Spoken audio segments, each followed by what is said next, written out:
प्रणाम मिथिला। शनि दिन हमरा लेल काफी चैलेंजिंग दिन रहैया। एहि दुआरे जे सेम टाइम पर अंश के स्कूल निकलबाक रहै छै और उनके पप्पा के अपन कार्य क्षेत्र पर, तऽ प्रयास और मकसद एतबे रहैया जे हम किछु हेल्दी और पौष्टिक खुआ के हुनका सबके भेज सकली। तऽ देखलिए अहाँ सब पराठा दही में आम दऽ कऽ अचार देने छलियै ने, तऽ सबसे पहले आटा लगबै छी।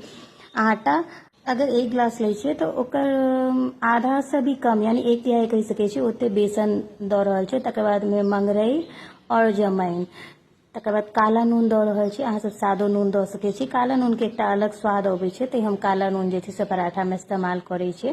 तकर बाद प्याज, लहसुन, हरियर मिरचाई।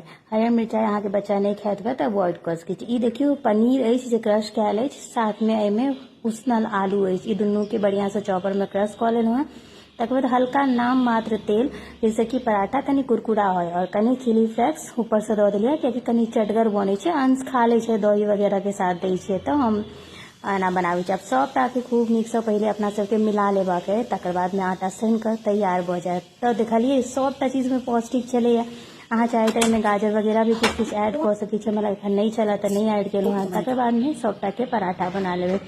ई पराठा अंश के टिफिन में दै छियै तऽ ठंडा भेला के बादो नीक लागै छै। अंश खाइए कि मम्मा अहाँ एते सुंदर पराठा बना के दै छी जे हमर फ्रेंड सब आधा टिफिन खा जाए। हम कहलिए कोनो बात नहीं, तैं हम बढ़ा बढ़ा के दै छी अहाँ के टिफिन जे अहूँ खा सकी और अहाँ के फ्रेंड सब भी खा सके। और अंश तो स्कूल से फरमाइश लऽ के आबिए, मम्मा आइ हमर फ्रेंड कहलक चिल्ला बनाओ, आइ अहाँ ई बनाओ ओ बनाओ।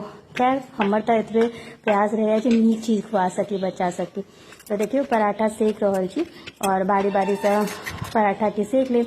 हम एक संगे 2-2टा पराठा सेक लै छी। अहाँ सब पराठा या रोटी केना सेकै छी से जरूर कहब। हमरा बचपन से ही अपन मम्मी के देखे छलै ना, एक संगे 3-4टा पराठा सेकै छलखिन हैं, तऽ हमरा बहुत आश्चर्य लागै छलै। लेकिन एज एन गृहिणी आब हमहूँ ओ काज कऽ लै छी माँ जेना।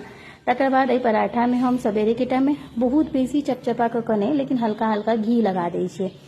घी हेल्दी होइ छै, डाइट के लिए भी फायदेमंद होइ छै। तऽ घी अगर अहाँ संतुलित मात्रा में खाओ तो अहाँ के खराबी नहीं करे छै। ई घी तऽ हम घर पर ही बनेने छी तऽ और प्योर अछि। देखियो अंश के टिफिन में पराठा दही तैयार, अंश के पप्पा के ई तैयार भऽ गेल छै। अहाँ सब की दै छियै अपन बच्चा के टिफिन में जरूर कमेंट कऽ के कहब। फिर भेटै छी नया वीडियो के साथ। जय मिथिला।